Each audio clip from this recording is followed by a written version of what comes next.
One of my favorite things as a kid to do was word searches. Anytime I would take a trip, I would find the biggest word search possible and spend the entire drive just searching. Well, it's time I put that experience to the test, and I'm gonna need it because we are on a timer in Blind Spot, which was designed by Richard Vickery and published by Sparkworks, who sponsored this video. Hey everyone, my name is Mike Murphy of the Brothers Murph. I'm here at Board Game Geek. Now it's time to get this game down to the table, so let me grab my glasses so we can go a little more in focus on Blind Spot. Blind Spot is a word spotting game where players will be finding words, blocking other players, and jockeying for position. The game will set up with each player getting a sand timer and 20 spots in their color, 40 if playing a 2-player game.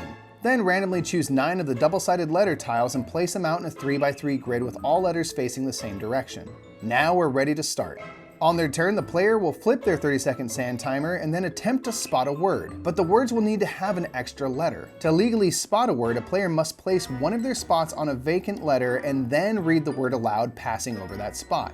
For example, the player could place their spot on this vacant V and claim the word wood.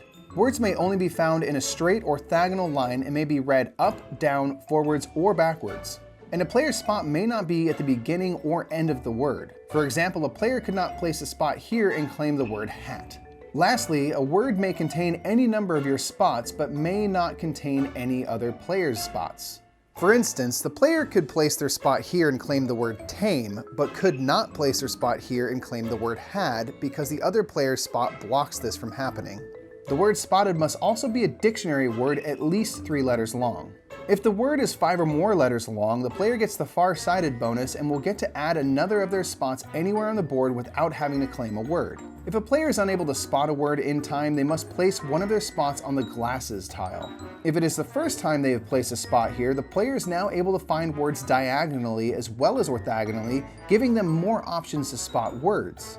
If it is the second spot a player has put on the glasses tile, that player is eliminated from the game. Play continues moving clockwise until one player is left standing, and that player has won the game. Word searches can be tough because you're always trying to look up, down, backward, and forward, but now with the timer it's even more stressful. Plus, it's not just enough to find words, you have to find words with an extra letter in the middle so you can cover it up with one of your spots, which takes this little puzzle to a whole nother level. And if Blind Spot seems like a game you'd enjoy, consider checking out its page at BoardGameGeek.com and watch a review and join the discussion. And until next time, I'm Mike Murphy, I've been here at Board Game Geek, and we have been going in focus on Blind Spot. Have a great day.